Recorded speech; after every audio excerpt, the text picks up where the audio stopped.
Shalom, que la paz de nuestro Padre Celestial sea con cada uno de ustedes. Sefer primero de Malachim, o libro primero de Reyes. Vamos en el capítulo 3, verso 1 al capítulo 4, verso 34. Claro que por lo menos en la versión que tengo del hebreo abarcamos ya hasta el capítulo 5, pero según la costumbre que hay ya, ¿verdad? Dentro de las tradiciones, o perdón, dentro de las traducciones latinas, pues estamos ya en lo que son dos capítulos, capítulo 3 y capítulo 4. Y el capítulo 4, según las versiones que estamos acostumbrados, está hasta el 34. El video pasado de lo que es este primer Sefer de Reyes, estuvimos hablando de ese comienzo de la transición de un rey, en donde estaban reyes contra reyes, Cojanín contra Cojanín, sacerdote contra sacerdote, profetas contra profecía y militares, ¿verdad? Ejército contra ejército. Vimos como el Melech David, antes de irse a descansar con su pueblo, le dio unas directrices a Shlomo, y los primeros dos capítulos abarca de eso, de cómo Shlomo ejecutó las directrices de David, cómo las hizo realidad, con Joab y con Shimei. Ahora estamos en el capítulo 3, en el verso 1, y vamos a entrar de lleno, ¿verdad?, a lo que es el desarrollo del reinado de Shlomo. Y basado en lo que este servidor aprendió en una ocasión, y que conforme al desarrollo, al crecimiento del estudio y lo que el Todopoderoso me ha permitido comprender hasta el día de hoy de la manera que lo entiendo, vamos a explicar varias cosas aquí, de las cuales a veces deducíamos o adjudicábamos a Shlomo cosas que realmente la misma escritura, ¿verdad?, el mismo contexto, cuando uno lo lee, sabe que no hay una, una aplicación viable como esa, si no son meras especulaciones. Y eso lo vamos a tratar de aprender en el día de hoy. Y también algo que mientras estuve estudiando, busqué una versión para leerlo en español, y de ahí hacer las diferencias, de tratar de traer un lenguaje más sencillo que la gente lo pudiera entender. Y quiero comenzar con esto que por lo menos a mí en lo personal me sorprendió, y que muchas personas, a veces hasta este servidor, ha recomendado.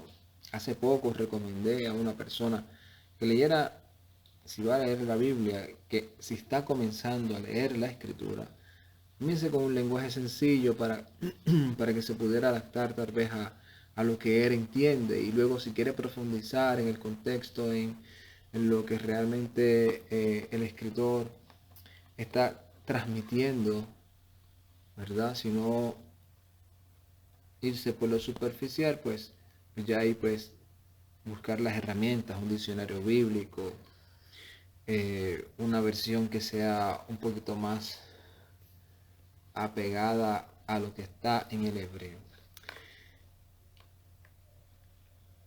Y aprendí hoy que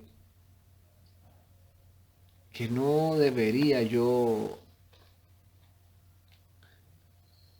decir otra vez a una persona, búscate un lenguaje sencillo.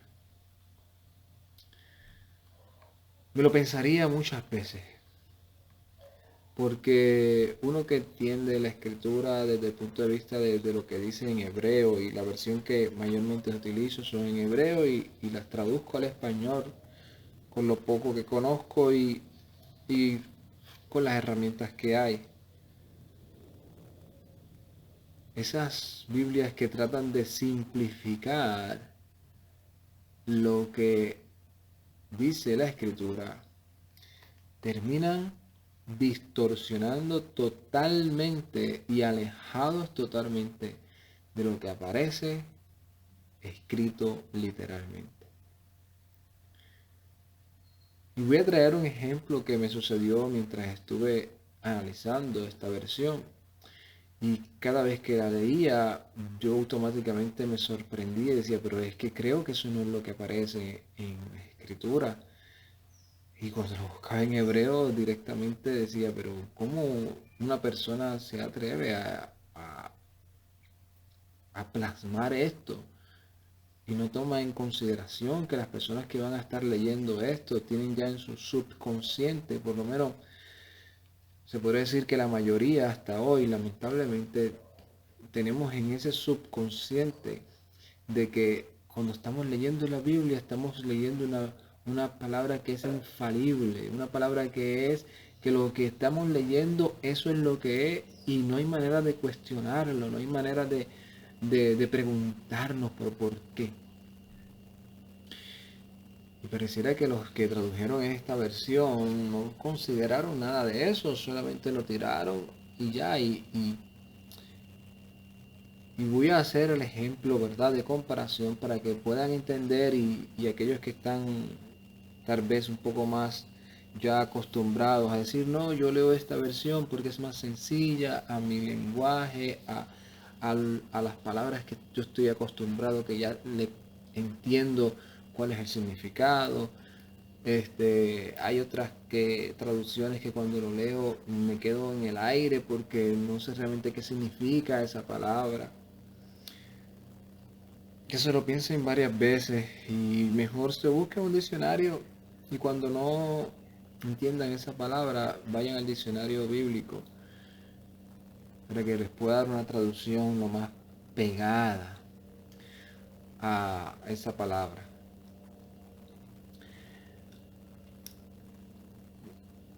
Primera cosa que vamos a aclarar, ¿verdad? Aparte del ejemplo que vamos a dar más adelante comenzando el estudio,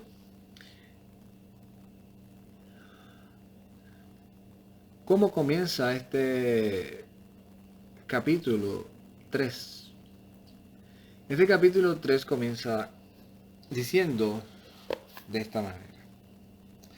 Dice, Bella Tajaten Shlomo et Par'o Melech Mizraim Veyakach et Bat Par'o Veyava'ea al Ir David ad Kalto Lebanot et Beito Ve'ed Beito Juhawahei Ve'ed Homat Jerusalem Sabib.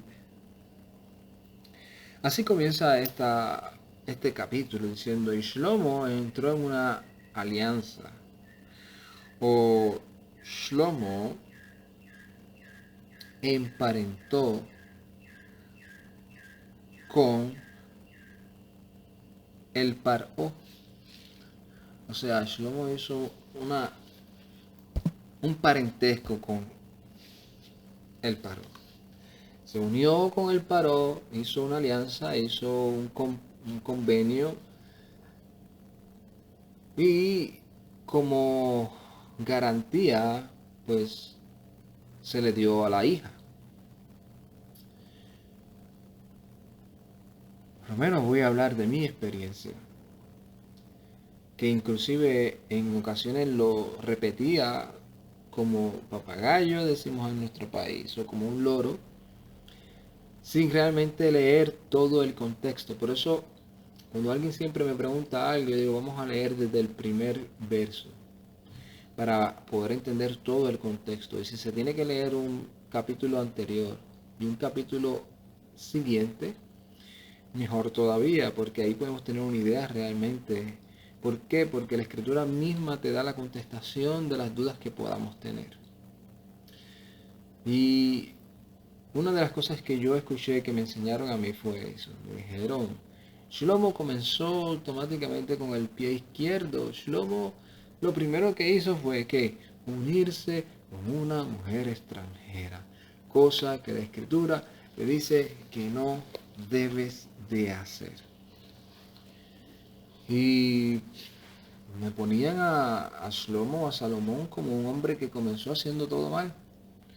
Un hombre que comenzó haciendo lo que no le agradaba al Todopoderoso. Sin embargo, cuando uno estudia y analiza todo el contexto de la Escritura, vemos que cuando el Todopoderoso dice al pueblo de Israel que no hagan yugo desigual, que no se unan con una mujer extranjera o una mujer pagana, está hablando de una mujer que automáticamente practica y vive eso. Boaz se casó con una mujer moabita. Inclusive David también llegó a unirse con mujeres que no eran israelitas. Y muchas personas dentro de lo que es la historia del pueblo de Israel se unieron con mujeres que no eran israelitas, pero que eran mujeres que terminaron uniéndose al pueblo de Israel, que no practicaban ni vivían conforme a las prácticas que se practicaban en el lugar donde vivían, o terminaron dejándolas para ser o seguir el camino de su esposo. Inclusive, dentro de los mandamientos que se le dio al pueblo de Israel, se le dice que cuando ellos estuviesen en una batalla, en una guerra, y si cuando ellos ganaran esa batalla y dentro de las mujeres que ellos llevaran cautivas, ellos dijeran, oye, esta mujer es hermosa, esta mujer yo la quiero para mí. Que tenía que pasar un procedimiento, obviamente, de respeto hacia la mujer, de que ella pudiera endechar a sus familiares, que ella entendiera muchas cosas y el hombre también se lo pensara de una manera más seria y entendiera que ella no era la mujer que iba a coger, no porque era extranjera podía tratarla como quisiera, pero no se le prohibió que ella entrara en el pueblo de Israel.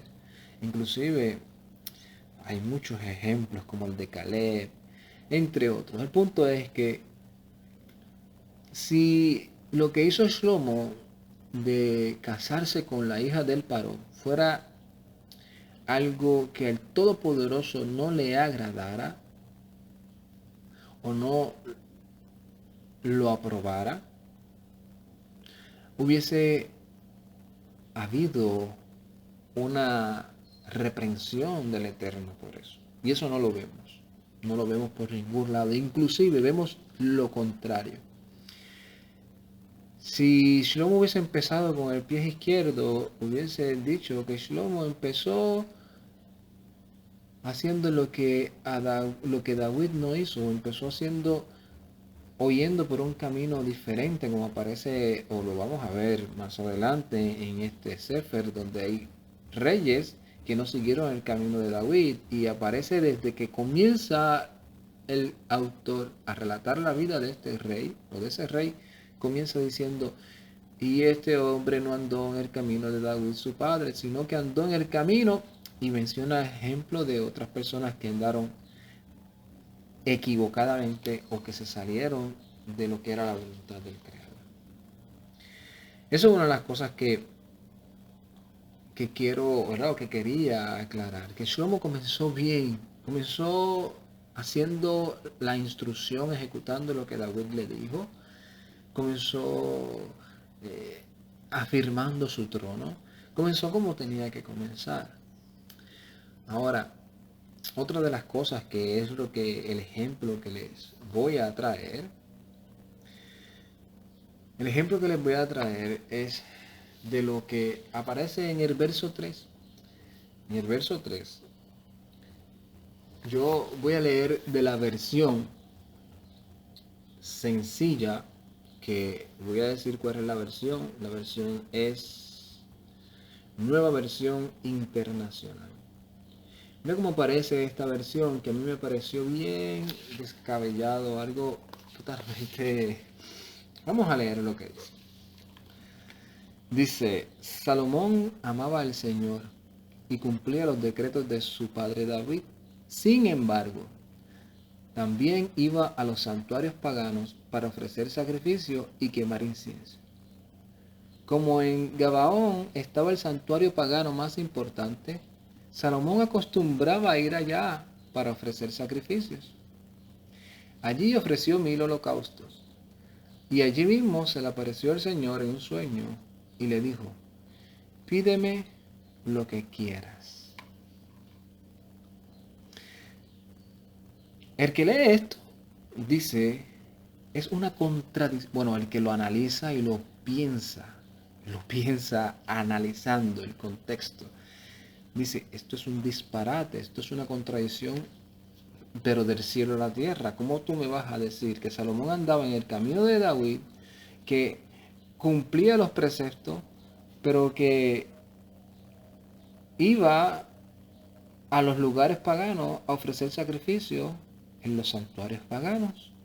E inclusive que en ese santuario pagano, allí se le apareció el Todopoderoso y le dijo: pídeme lo que quieras. O sea, como yo estoy agradado de lo que tú estás haciendo, porque tú lo que estás haciendo es amándome a mí. Porque así comienza el verso 3. Shlomo amaba al Jehová Rey. O sea, como Shlomo, porque el mandamiento de amarás al Todopoderoso con todo tu corazón, con todo tu alma y con toda tu fuerza, está totalmente inclinado a: no tendrás otros poderosos delante de mí, ni te inclinarás a ellos, y solamente ante mí te postrarás, o sea, solamente ante mí ofrecerás sacrificio. Hubo uno de los videos que yo hice que estuve hablando de la situación que sucedió en una ocasión con los de Gabaón o los de Gibeón, en donde hubo hambre en la tierra de Israel, y cuando David fue a preguntar al Todopoderoso, le preguntó y le dijo el Eterno, ¿verdad?, cuál era la situación. Fue donde los de Gibeón les dijo: ¿qué tengo que hacer para redimir o para restituir lo que hizo el rey anterior con ustedes? Y aparece que en ese video yo pongo el ejemplo de lo importante que llegó a ser este territorio de Gibeón para el pueblo de Israel y los habitantes de Gibeón. Hasta este momento no había un lugar específico en donde el pueblo de Israel tenía que ofrecer sacrificio. El lugar que había era eh, el lugar en donde terminó siendo destruido. ¿Recuerdan cuando pelearon los hijos de Israel y Elí, o los hijos de Elí, fueron hasta la pelea, y por profecía que Todopoderoso ya había declarado de antemano, ellos fallecieron y el arca terminó siendo arrancado el pueblo real. Luego se le regresó, pero el punto es que cuando David regresa, David entiende o ve que el arca ya no está en ese lugar en donde estaba primero, que era en la parte de Efraín, si no me equivoco. En ese lugar llamado Silo era donde estaba y donde se hacían los sacrificios. Luego el pueblo de Israel no tenía dónde hacerlo, entonces terminaban haciéndolo en los lugares en donde se hacían los sacrificios, pero no necesariamente era que porque en otros lugares aparece que el pueblo de Israel seguía sacrificando en los lugares altos, se estaba refiriendo a Gibeón, sino que como el pueblo de Israel seguía sacrificando en los lugares altos cuando ya se le había dado la orden de que no lo hicieras más, porque ahora era en Jerusalén, donde se tenía que llevar el corbán, pues ya ahí era de una manera que no había excusa o no había una manera en la cual dijeran, yo lo hago aquí porque me da la gana. No. Ahí era una ordenanza de que no lo vas a hacer porque te da la gana, lo vas a hacer en el lugar que yo ordene. Y Gibeón se volvió un lugar importante para el pueblo de Israel. Pero no necesariamente porque en esos lugares habían lugares paganos significa que lo que hacía Shlomo era ir a los santuarios paganos. Shlomo iba y ofrecía, inclusive el escritor de este relato te está diciendo que como Shlomo amaba al Todopoderoso y cumplía los decretos de su padre, Shlomo, vamos a leerlo en hebreo para que entiendan que no dice nada de ir a lugares paganos y no dice nada de que en Gibeón estaba el lugar pagano más grande. Vamos a leer como lo dice en hebreo. Hebreos capítulo 3, verso 3. Comienza diciendo, Rak ha'am misbahim. Solo, no dice sin embargo, ni también, no dice, solo el pueblo hacía los sacrificios en el lugar alto, no en los lugares, en el lugar alto, pues que no se había construido la casa para el nombre de Yuhewahei hasta esos días. Eso es importante entenderlo porque eso es lo que yo le estoy tratando de explicar a ustedes. Que dice que ellos sacrificaban allí o que Shlomo iba a sacrificar allí porque no se había todavía construido la casa para el nombre de Yuhewahei hasta esos días. Era solamente por eso que Shlomo iba a ese lugar. No sé si entienden lo que quiero decir, porque es una contradicción decir que amaba y después decir que hacía algo pagano. Sigue diciendo. Eso es en el verso 2. Verso 2. Verso 3 dice, Be'ahava Shlomo et Yuhewahei. Y Shlomo amaba a Yuhewahei, la lejer y caminaba Bejukot en los preceptos David Abio, en los preceptos de su padre. Rag Bemot, solo en los lugares Hu Misbeach, en los lugares que él sacrificaba.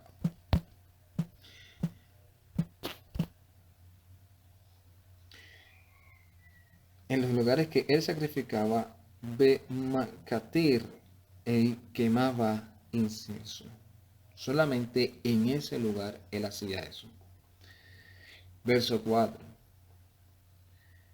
Beyalech Hamelech Gibeon le Zabeach Sham Ki Hi Havama Ha-Gedolah Elef Ola Ye'ale Shlomo al Hamisbeach Hahu. Y sigue diciendo, y fue el rey para allá a hacer un sacrificio allí, pues ese era un lugar alto e importante. Y 1000 holocaustos ofreció Shlomo sobre aquel altar. Verso 5.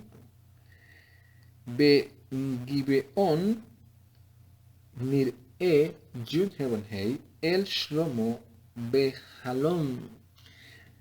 Y en Gabaón, o sea, en el lugar que dice esta versión que es pagano, se le apareció Yud Hei en sueño.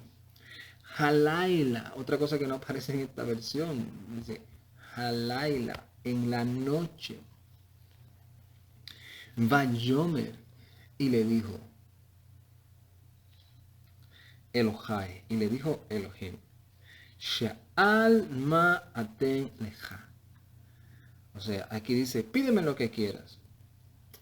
Y literalmente en hebreo dice, Vayomer Elohim Sha'al ma atan o eten lej, o laj, que es, y dijo Elohim, pide que yo he de darte a ti.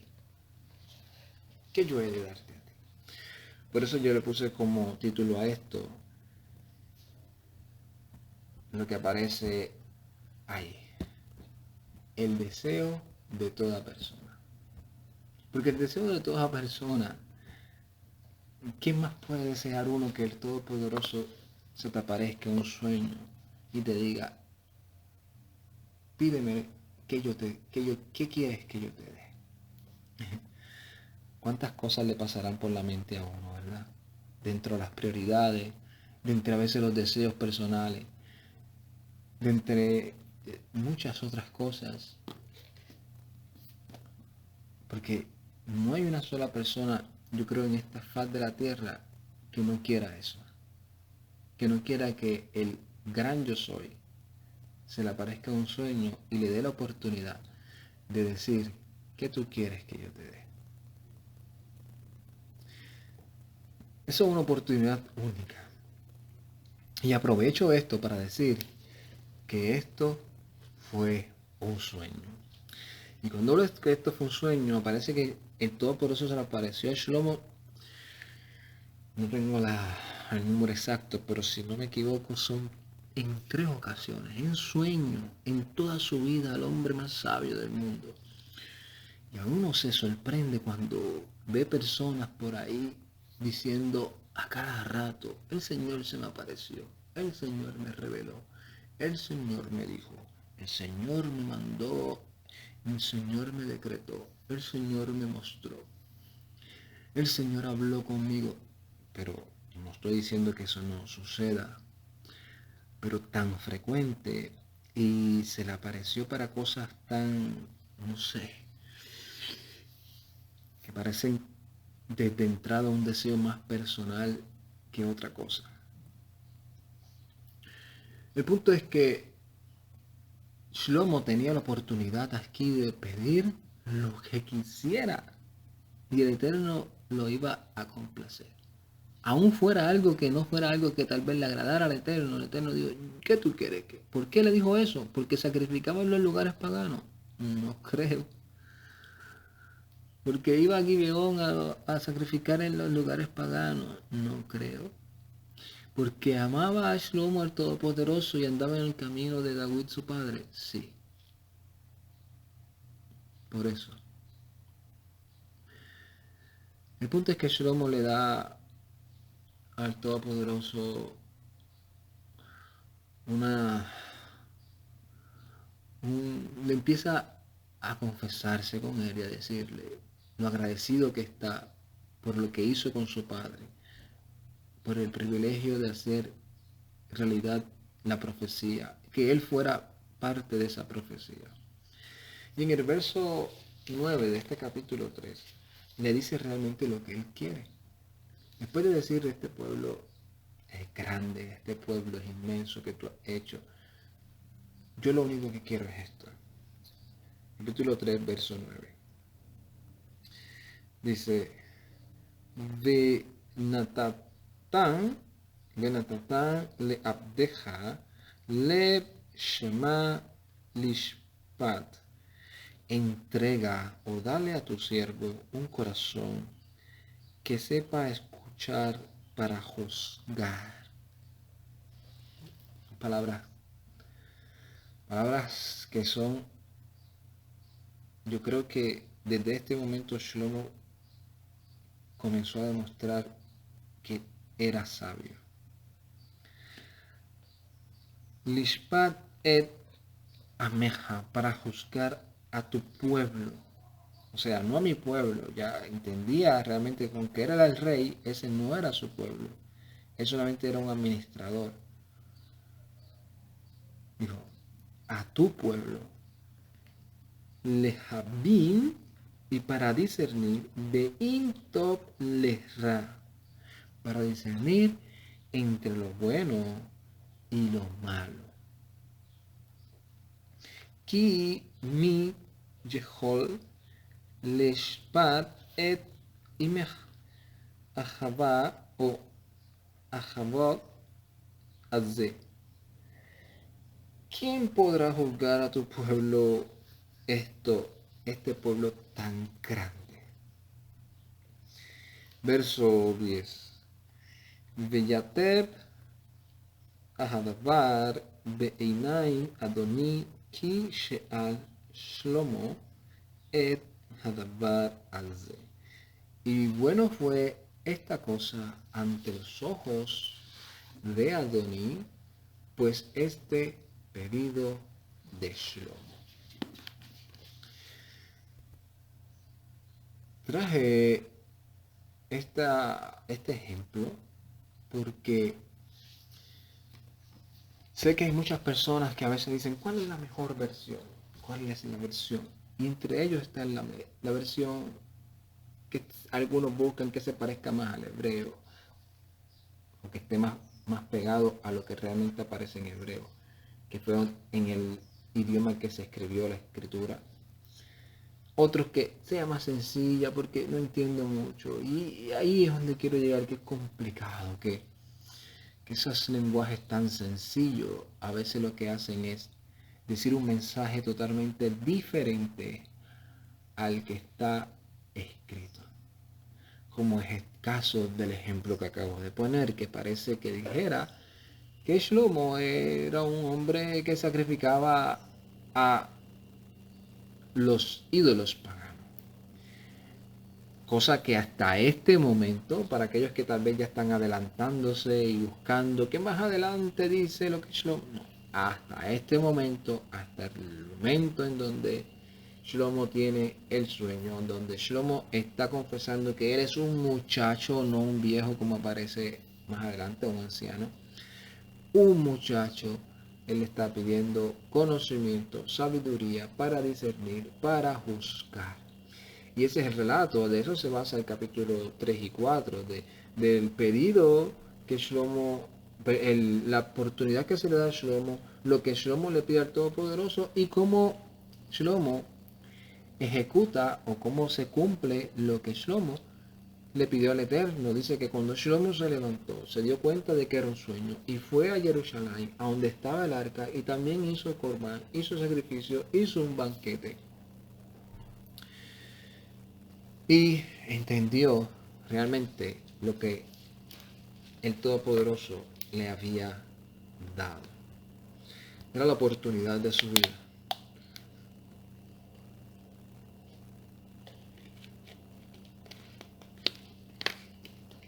El Eterno le dio tanto conocimiento a Shlomo que luego de esto, en el capítulo 3, en el verso 17, aparece un ejemplo que se volvió, para utilizar una palabra moderna, viral.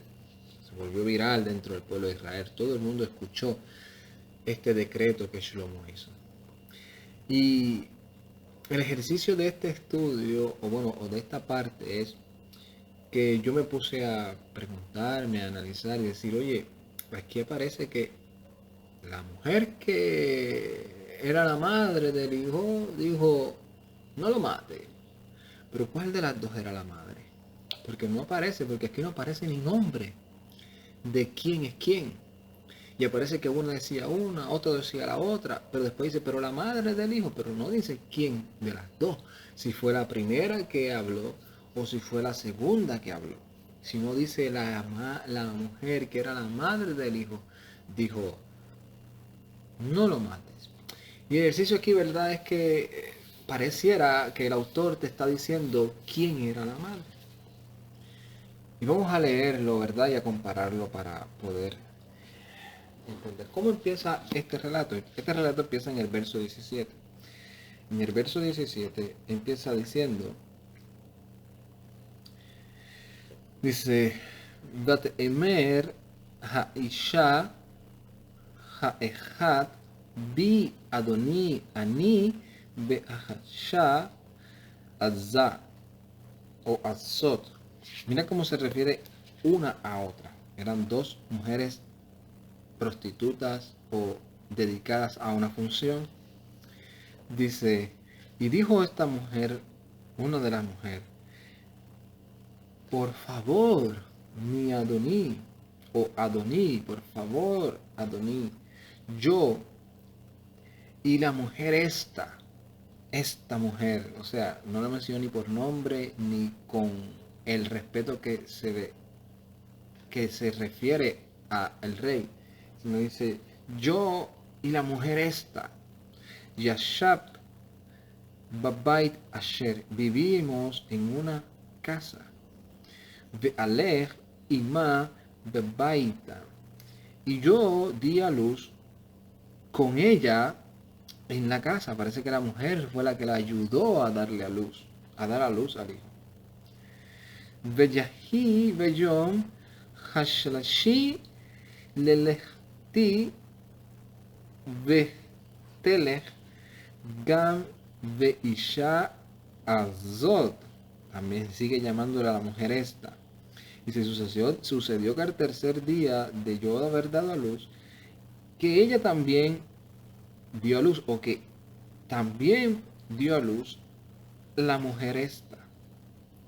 Veanachnu yahadu, y nosotras juntas en Sar Atanu, y nosotras juntas, y no había extraño con nosotras, bebait, en la casa.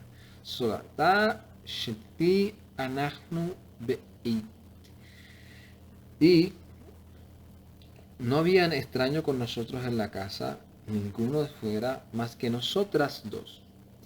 Beyamad ben Isha Azot, sigue llamándola, la mujer esta. Y murió el hijo de la mujer esta, Laila, Asher Shachba Alay, una noche, porque se acostó sobre él.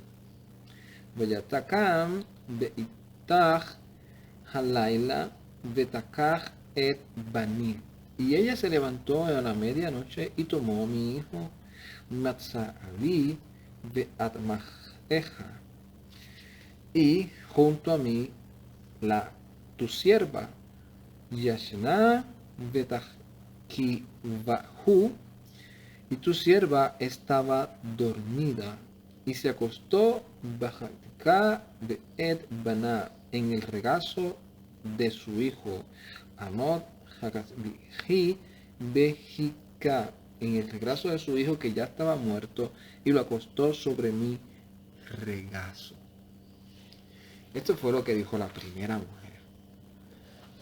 La segunda mujer contesta y dice, no, tu hijo es el muerto y el mío es el vivo.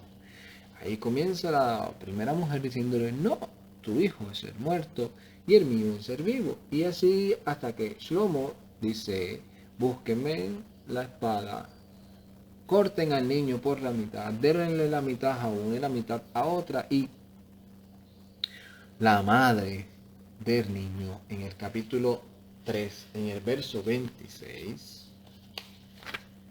dice, vamos a leerlo, verso 26,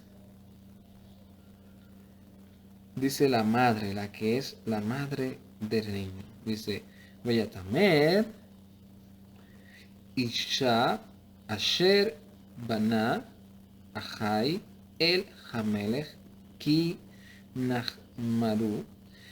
Y dijo la mujer cuyo hijo era el que estaba vivo al rey, pues se calentaron sus extrañas.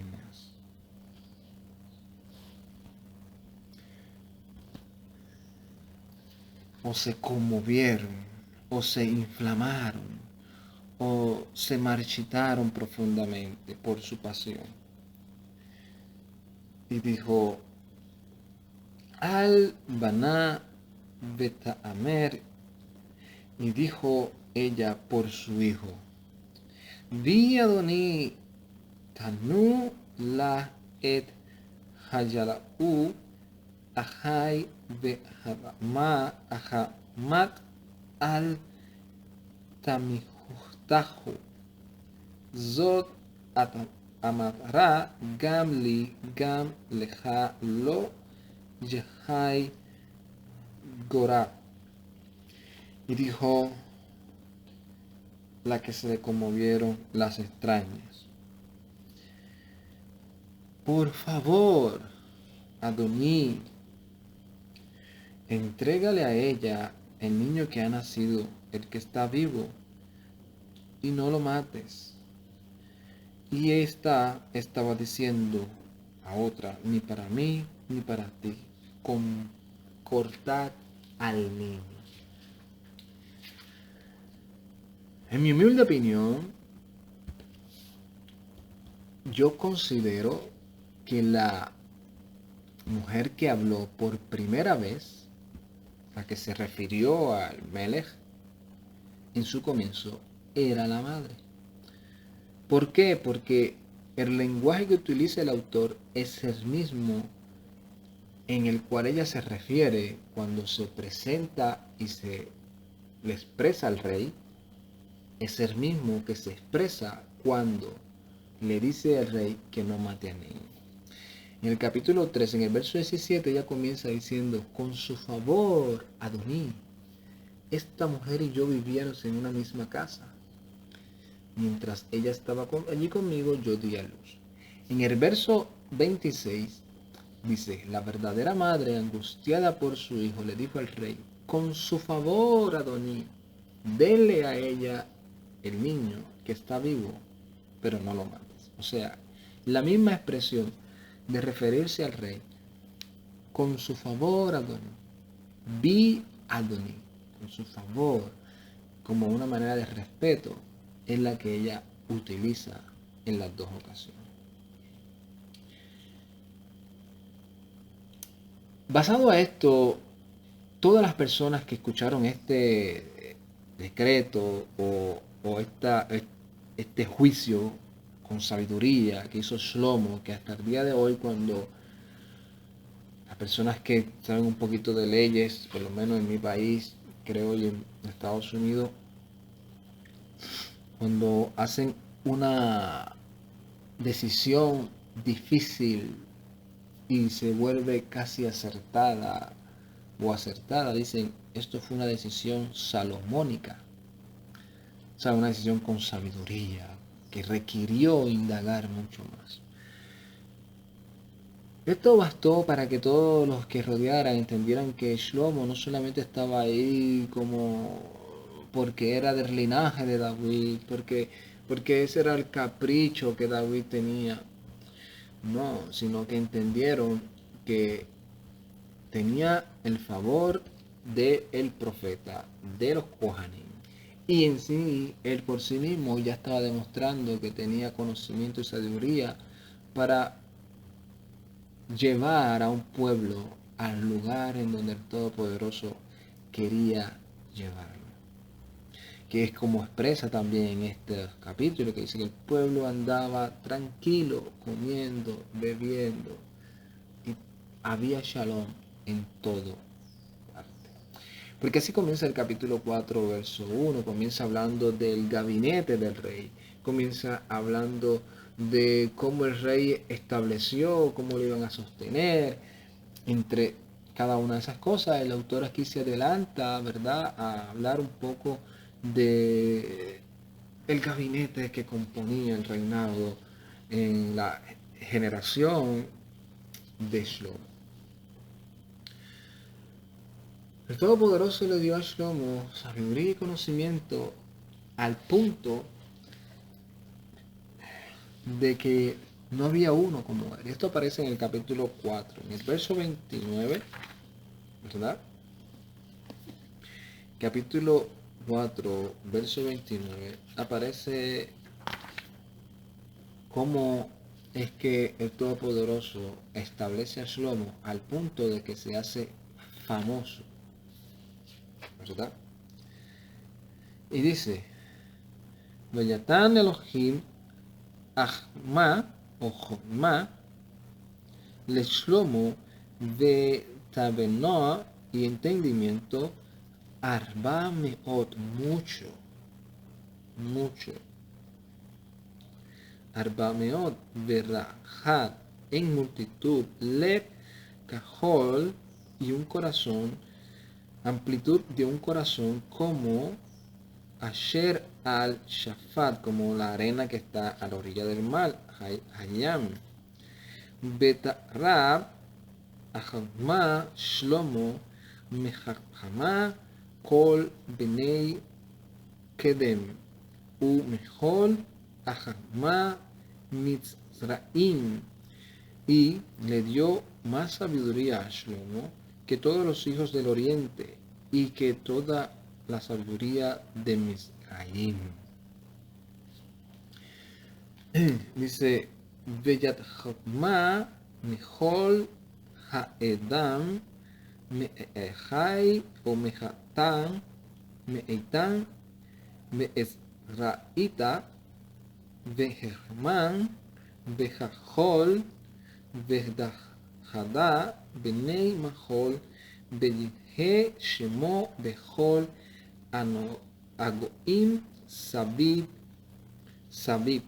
Y dice, y Shlomo era más sabio que todos los hombres, aún más que Etán, que el Ezraíta, que Hernán, que Calcol, que Dardá, hijos de Mahol, y estuvo su nombre en todas las naciones alrededor. Y dice en el verso 2, en el verso 32, de Yadaver Shelsha Elafim Meshal o Meshal Beyahi Shiru Hamasha Ha'elfim, y dijo 3000 proverbios, y fue su canto 5000. También dice que él disertó entre los árboles de los cedros, del Líbano, del hisopo, que sale a la pared, y que habló sobre las bestias y sobre las aves, de los reptiles, de los peces. Y esto hay que aclararlo, porque cuando habla de esto dice que tenía también conocimiento sobre la naturaleza, no esos midras que aparecen de que Shlomo tenía el poder para aún hablarle el lenguaje de los animales, y les hablaba y él los ordenaba, y tenía poder para hacer conjuros y cosas así. De eso nos está refiriendo el relato bíblico. Culminamos con lo que aparece en el verso 4:34. 4:34 dice, Veyabó Mijol Ha'amim Le'ama Leshma et Ahma Shlomo Me'et Kol Malachi Ha'eret Asher Shima'u et Ahokmato. Y ahí termina. La versión que es la nueva versión internacional, tristemente, aún en este texto también tiene algo que le añade que no es lo que aparece en hebreo.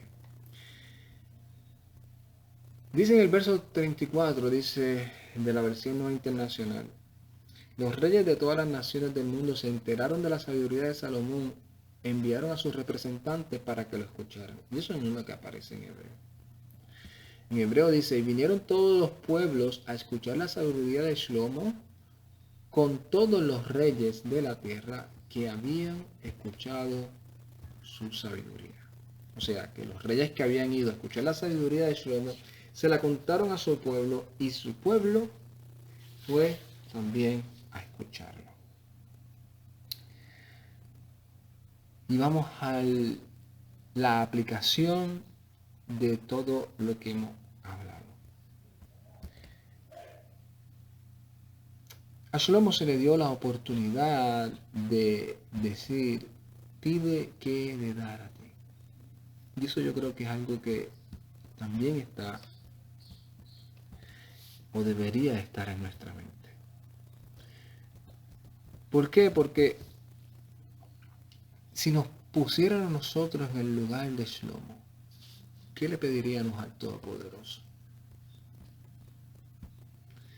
¿Qué nosotros le hubiésemos pedido al Eterno si el Todopoderoso nos dice lo mismo? Porque el Eterno le dice a Shlomo, por cuanto no pediste riqueza, ni pediste la cabeza de tus enemigos, ni nada, sino que pediste esto, yo te lo daré.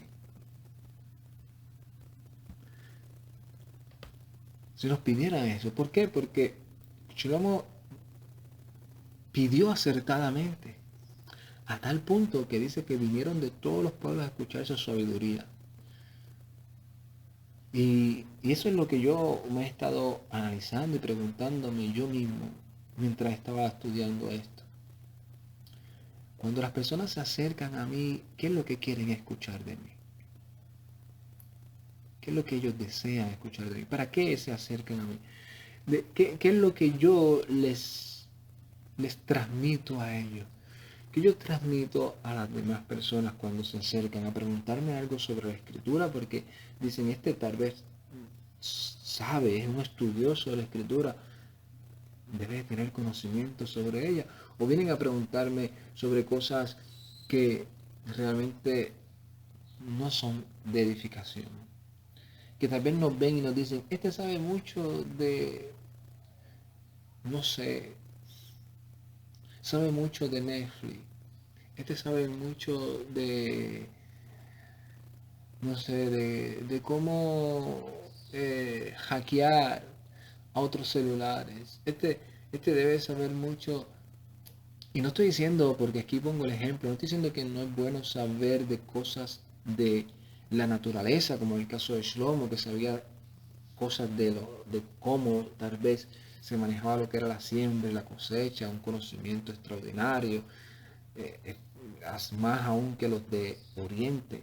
No estoy diciendo que tal vez una persona diga, no, pero entonces tú me quieres decir que yo no puedo aprender de mecánica, de carro, que no puedo aprender. Sí, sería extraordinario tener esos dones para poder ayudar y poder también uno ayudarse a uno mismo, de computadora, pero los ejemplos que puse de hackear, de series, de novelas, de programas de difamación, y tal vez por eso es que Mesías, Yeshua, tiene que estar en cada uno de nuestros estudios, porque Él nos enseña y nos dice que tenemos que negarnos a nosotros mismos.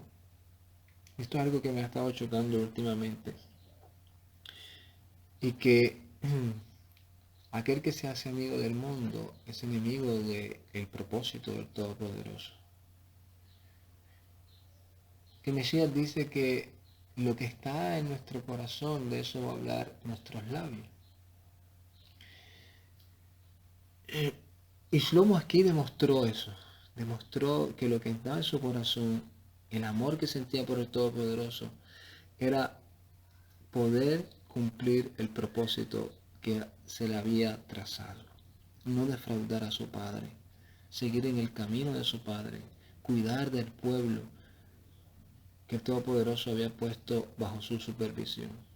Y para eso necesitaba conocer la palabra del Todopoderoso. Porque cuando aquí habla de que ellos venían a escuchar a Shlomo de su conocimiento, de su sabiduría, sabemos que lo que estaba en la boca de Shlomo era la palabra, los mandamientos del Todopoderoso para aplicarlos a la vida de todo ser humano. Es la sabiduría más alta que puede tener el ser humano.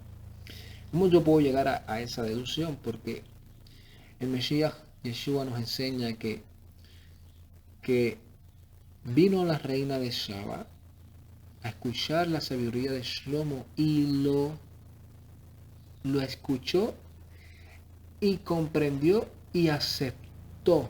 O sea, tuvo la convicción y dice, por eso ella estará. Porque ella aceptó que ese conocimiento y esa sabiduría que venía del Todopoderoso y que Shlomo le estaba revelando era la sabiduría que nos lleva al camino de la salvación, de la vida en comunión con el Elohai que hizo los cielos y la tierra.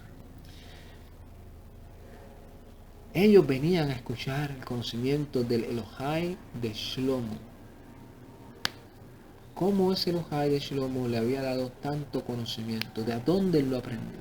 Y Shlomo, obviamente, entendiendo lo que estaba en el mandamiento de la Torah, que todo rey tenía que tener una copia de la Torah y leerla y estudiarla todos los días para que supiera discernir entre lo correcto, entre el bien y el mal, y poder juzgar justamente a su pueblo y mantenerse en el camino correcto.